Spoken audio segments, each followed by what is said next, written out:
Ники және үлкен жаман қасқырлар.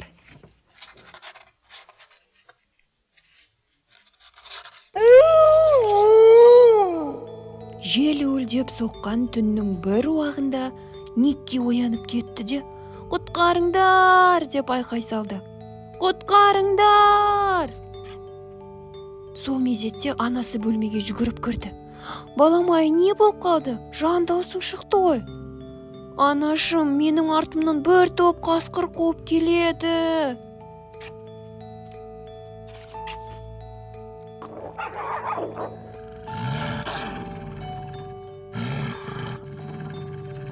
«Бір топ қасқыр дейсің бе?»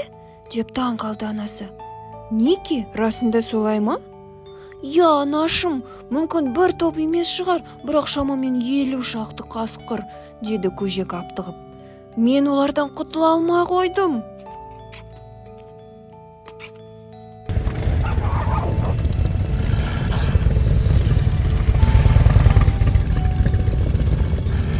«Ого, 50 қасқыр дейсің бе?»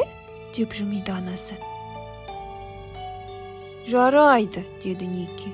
«Мүмкін 15 болар, бірақ өте ашулы әрі қорқынышты».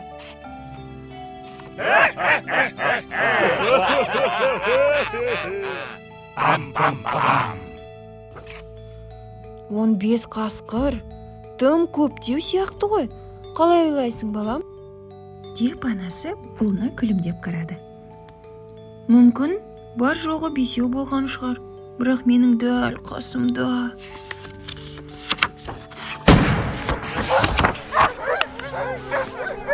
«Аптығыңды баса ғой, балақай, қорқынышты түс көргенсің ғой», деді анасы еркелетіп. «Енді барлықтарың жатып ұйықтаңдар қайтадан». Көжектерін төсекке жатқызып, көрпелерін жапты да, жарықты сөндіріп бөлмеден ақырын басып шығып кетті. «Естідің бе?» Дәл сәлден соң сыбыр етті Натан. «Бұл қасқырлар шығар», деді Нора. «Аш қасқырлар», деп құптады Нед. «Азулы қасқырлар», деп қостады Нелли.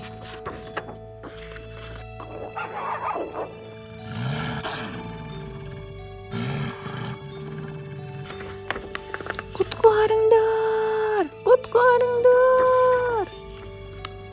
«Бұл жол не болып қалды?» деді анасы табалдырықтан аттай беріп. «Анашым, 100 қасқыр!» деді көжектер бір ауыздан. «Тура біздің терезенің алдында, бізді алып кеткелі келіп тұр». «Орындарында тапжылмай отырыңдар», деді анасы. «Мен қазір ол қаңғының қасқырларды мүлдем келмейтін қылып қуып жіберем. Сазайларын тарттырамын».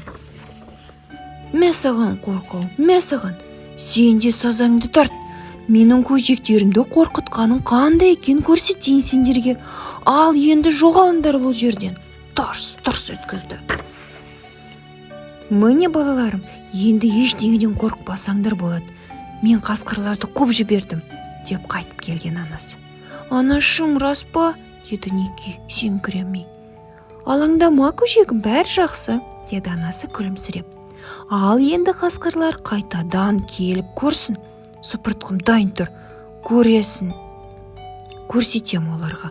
Көңілдері жай тапқан көжектер аналарын орталарына алып, өздері оның жан-жағына жайласып, тәтті ұйқыға батып кетті.